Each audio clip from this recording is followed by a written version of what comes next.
and welcome to the Skyvan. We're located in Ivalo, which is the most northerly airport in the whole of the European Union, located in northern Finland. So, what are we going to be looking at in today's video?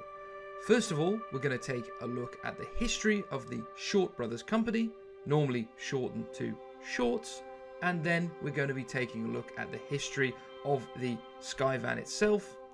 Then we're going to be jumping into the sim to take a look at the exterior and interior details of the Skyvan, and then taking it for a short flight, showing off some of its unique characteristics, and then checking out all the different variants and versions that are available in the sim. So let's start with the history of the Shorts company. Short Brothers started their business in 1897 with balloons actually. They actually saw the Wright Flyer, so the Wright brothers aircraft, fly, and they knew the future of aviation was aircraft. They were the first company in the world to produce a production aircraft. So someone ordered it, they delivered it. They didn't just build it for themselves. They're known for making flying boats, such as the Short Sunderland, and this was mainly in the 30s, 40s, and somewhat into the 50s, but that was their earlier period of aircraft production. During World War II, they mainly produced some more land-based aircraft and also still some seaplanes. And post-World War II, they really got into some interesting concepts. With some jet aircraft, some vertical takeoff and landing concept aircraft, and some sort of strange naval-based aircraft as well. A massive variation in what Shorts have built over the years. Continuing on now into the 60s, and that's where the Skyvan comes in. They produced the SC.7 Skyvan, which we're going to talk about its specific history in just a moment. The Shorts company was owned by primarily the government up until 1989, where it was bought by Bombardier, the same people who brought you the CRJ and the Dash 8. In 2007, it was sold to Spirit Aerosystems, which is a subsidiary of the Boeing company. Now, let's take a look at the history specifically on the Skyvan. Its first flight was in January 1963. It was produced from 1963 until 1986, and the clue is in the name for what it was mainly used for. It is effectively a big box van that can fly around. So it was used for carrying cargo, skydiving, very popular for that, passenger transportation, surveying, some military usage as well. So it really had a wide, varied usage. But it's its box shape that made it really popular with cargo and just fitting things in, and gave it its unique sort of look, because it looks really, really quite like nothing else. Aiding this slightly unusual look is the Garrett TPE 331 engines. Now they're quite small for turboprop engines. They are the same ones that were used on the MU2. They produce around 715 shaft horsepower, which for a turboprop isn't massive, but is also more than enough for the Skyvan. 149 Skyvans were made over the production cycle. There was such a thing as the Skyvan 1, Skyvan 2, Skyvan 3. This is the Skyvan 3, which is by far the most popular variant with the turboprop engines. And what is its unique characteristics in terms of flying? Well, it really can take off in an incredibly short space of time, and it can descend even quicker than that. Famously being able to drop skydivers off and then being able to dive down quicker than they can actually land back on the ground. So as you've opened your parachute, land back at the airport, the aircraft's there, ready, waiting for you. And we'll show you that off in the sim later. So let's jump into the sim, take a look at the aircraft with some of the exterior and interior details. Alright, so where do we really start with looking at exterior? I think first of all, just appreciation of the level of detail on the model. When I move closer to it, we really have tried to capture all these little fine details across the whole aircraft, with rivets and everything being decaled. So if I get very close to this latch here, you can see that there's really no loss of quality no matter how close you get to the aircraft.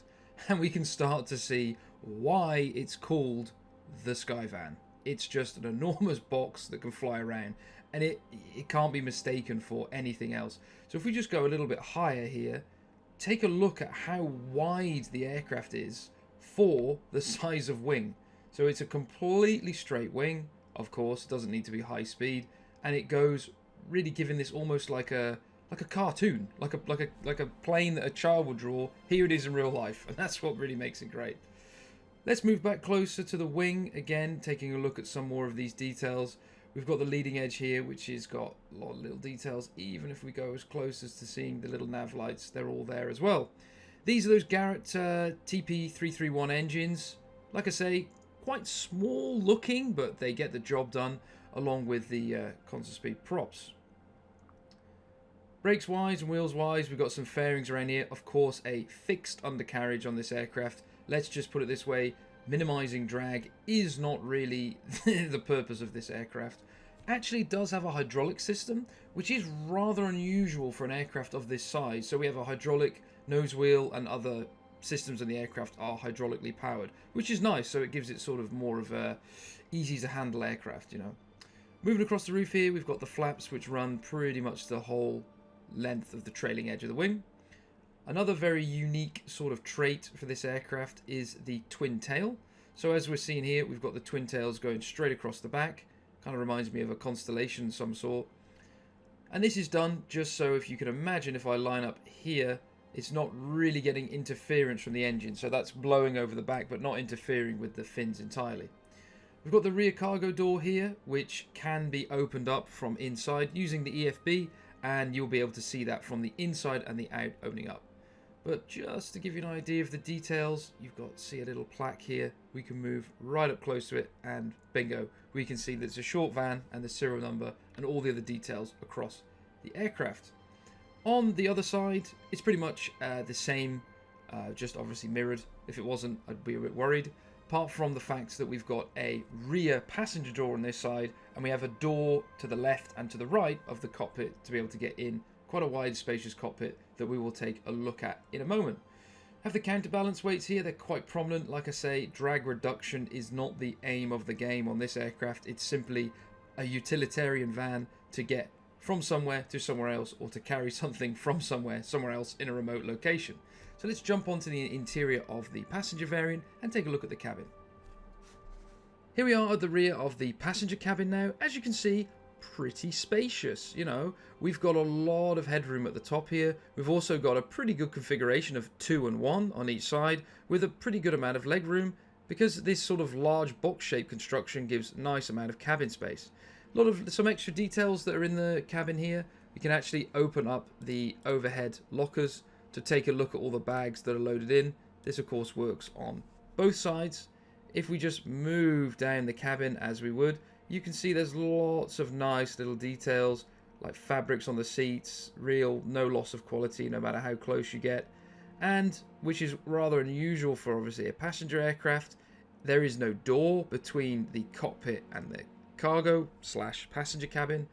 They're not needed in this size of aircraft. So if you were sitting in the front row, this is about the view you would get of your pilots flying away, and they're actually slightly elevated with the step that you can see up here. So let's move up into the cockpit and take a look at that. Alright, let's take a look at the cockpit. As you can see, pretty wide, quite a lot of space in here, given the sort of boxy construction of the aircraft. Plenty of seat for the pilot and the co-pilot. Moving on from the left side, we've got the bleed controls down to the left, and then we've got parking brake and the hydraulic systems. As mentioned, it's rather unusual for an aircraft of this side to actually have a hydraulic system. Most would be manual, but that's a nice feature.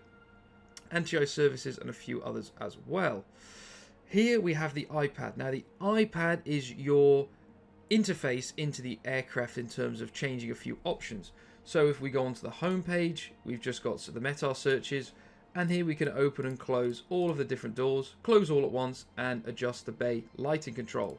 The map is just a VFR map, which allows us to look round, and on the options we have a classic cockpit, no and yes. Now what does this do?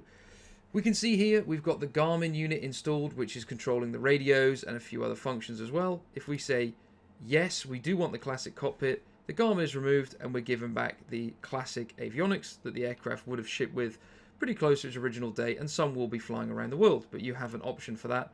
I'm going to go with no at the moment and stick to this.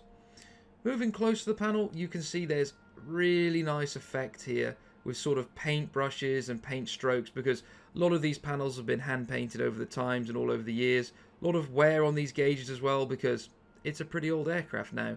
All these aircraft are, oof, you know, the most modern is from 1980s, which so it's not really a new aircraft anymore. Over here we have a nice little quirk of the Skyvan. Here is where your exhaust gas temperatures, they call it exhaust gas EGT, so EGT temperature is shown here and here. Now what you can do is you can actually change the outside air temperature on the wheel, and it will tell you what the takeoff is. So for example, here we go. So 14 degrees Celsius, our takeoff is this limit, the cruise is that limit. Rather than having to flick through a big table, you just use a little wheel.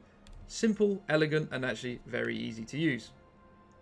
Center here, we have a pedestal that's sort of, you could look at it as like an enunciation light from the Boeing, saying what's wrong, what's right, if it's on, if it's off, it's red, different colors like this. So it's actually nice to have that because it gives you a little bit of in-ground what is the aircraft configured like.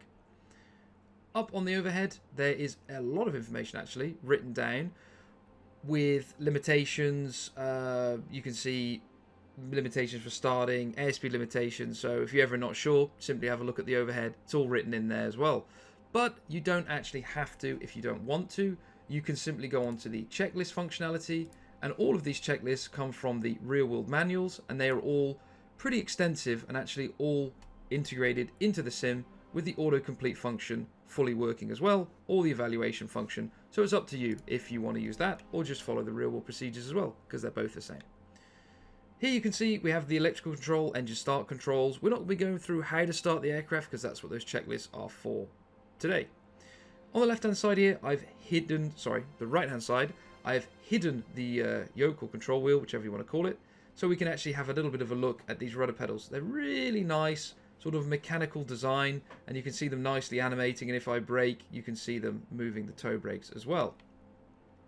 Central here is the pedestal with a basic autopilot, so it's not the most sophisticated autopilot in the world, but it is in the real aircraft, and that's what's been simulated. And we have the flap control, which is on the left, prop control, so sort of like the condition lever, and then on the right hand side we have the propeller control, so we have it in closed, start, taxi, and then minimum cruise, takeoff and landing. So pretty conventional for a turboprop aircraft. That's a quick overview of the cockpit, and what we're going to do now is we are going to do a quick takeoff, just showing you, how quickly it can get airborne, descent down, showing you how rapid that descent can be, and then taking a look at the other variants that are available in this Skyvan package. Okay, so you join us in the skydiving version of the Skyvan today. As you can see, we've got our passengers ready to go. They actually are animated and start to talk when you're in the rear of the aircraft, so you can actually hear them having a conversation. So they're about to jump out of an aircraft willingly, not something you'll find myself doing. So let's move back up to the front of the cockpit and discuss a little bit about the flight model. So the flight model of the Skyvan, it's uses the CFD technology and the modern propeller system. So let's talk a little bit about that. So if I release the parking brake now like this, can you see how the aircraft really wants to go? We really are already picking up speed. I'm not touching it at all, so I'm just going to put the brakes back on and come to a stop and reset the parking brake. Now if I now set the propeller control back down to taxi, you can actually hear the engines change their tone. Come back up here, release the parking brake, and you can see it's a lot more natural, and you're going to need to sort of occasionally blip it into reverse thrust or apply a little bit of brakes to try and bring the speed back down.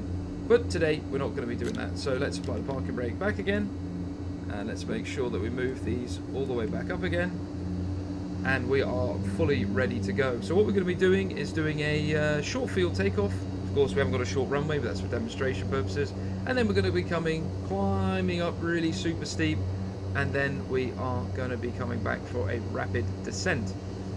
So, ready? Parking brakes off. Progressively apply full power. Airspeed's alive. 40 knots.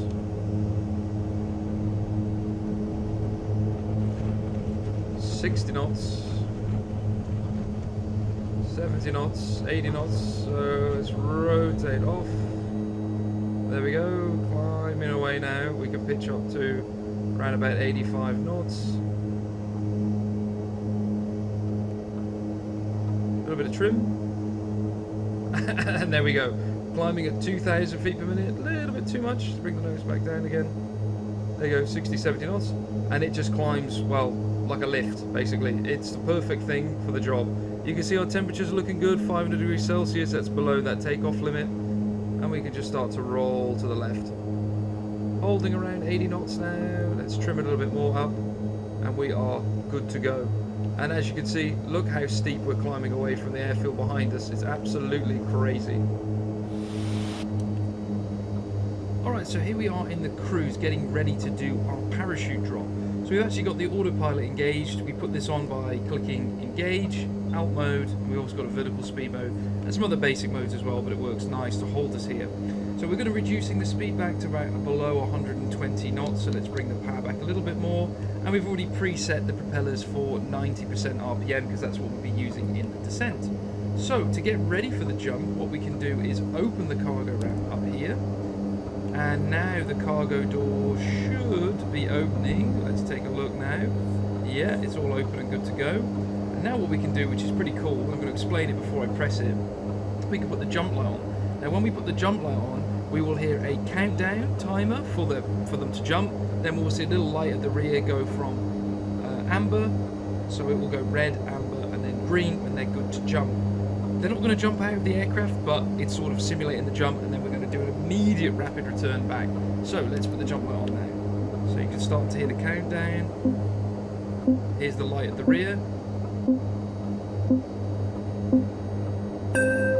And there's the jump.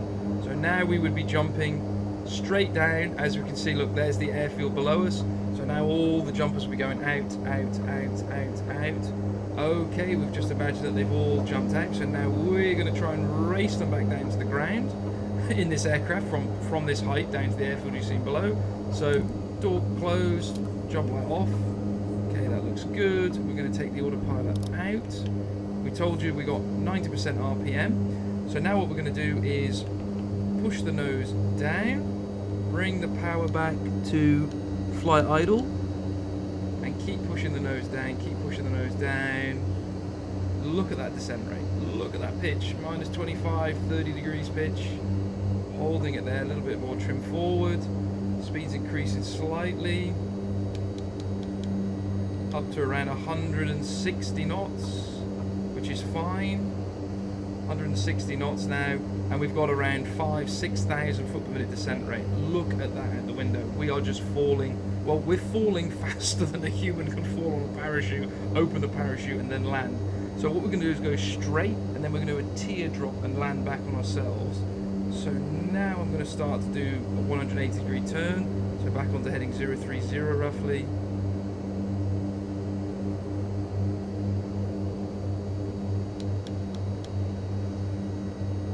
.70 knots is about the maximum that you want to do in this sort of configuration.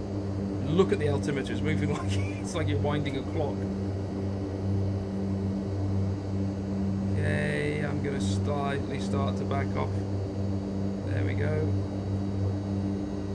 Okay, I'm going to slightly start to back off on the descent rate now. So I want to try and bleed some of this speed off, while also trying to keep visual with the runway. 140 now. Till I'm visual, I'm not really going to do much more. I'm going to trim up a little bit. Let's take a look. Where is the airfield? There it is to the left. Okay, that's looking good. There's the approach lights. Add a bit of power back in. As you can see, we've made it not just easily, we've made it like no problem at all, you know, in terms of descent profile. So now I'm going to hold the heading around about here. That looks good. Now, of course, we do have flaps, but realistically, you can see you don't really need them to slow down. But I am going to use flaps, of course, for landing. So let's bring the trim back a little bit more forward. Hold this here. There we go. That'll do. Yep, there we go. Bring the power off a little bit more. A little bit more as well. Start with the flaps out. Balloon. A bit more power off.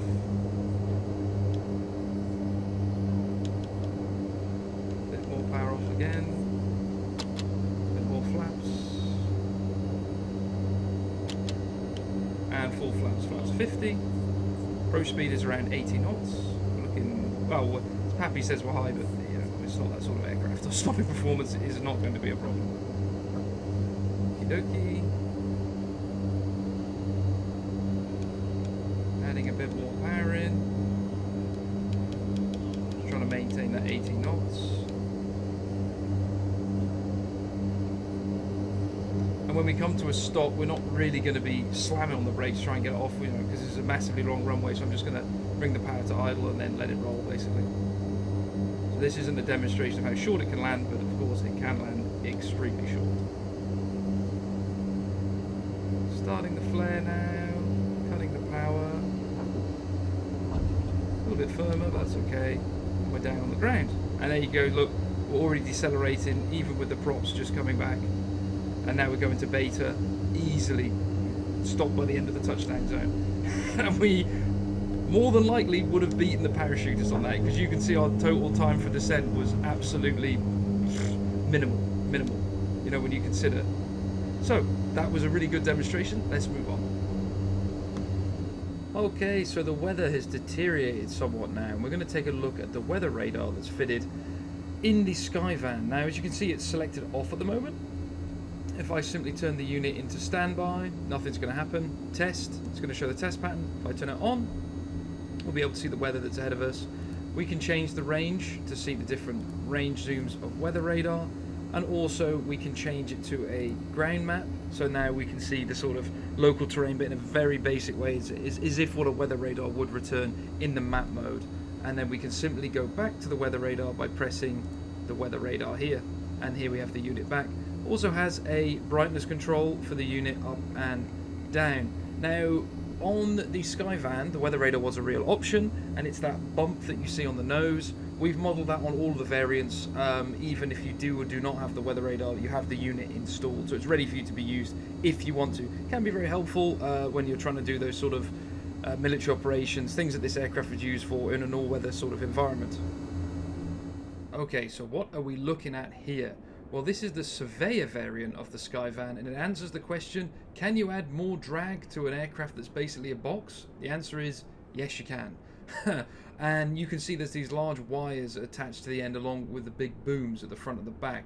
Now, the surveying that it did is obviously up to what the company wanted and the customer specified, but some of it can be detecting magnetism, so like, you know, magnetism are changing, the Earth's magnetic north and south poles, LiDAR, general surveying, and that's what this variant has, and that's what has all these wires and equipment on the exterior. Now let's check out the interior. Alright, here's the equipment in the back of the Surveyor variant. As you can see, at this station you've got altitude, airspeed and some temperatures and some readouts on the instrumentation above.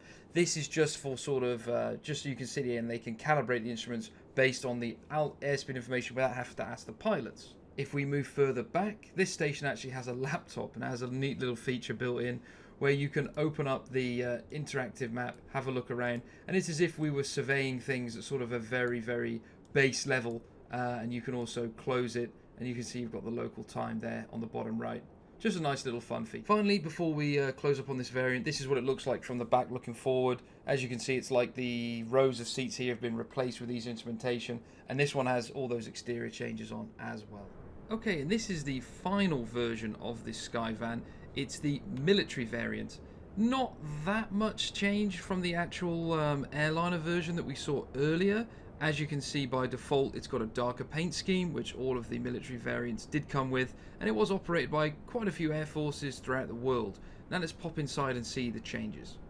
On the inside you can see this is a mix between the passenger version and sort of the pure Skydive cargo version of the aircraft, with some seats at the front set up slightly differently, also with some different lining on the inside, and we have medical stretchers at the rear, and we also have sort of some canvas quick seats for people to sit there to attend to people with medical wounds or whoever's getting evacuated.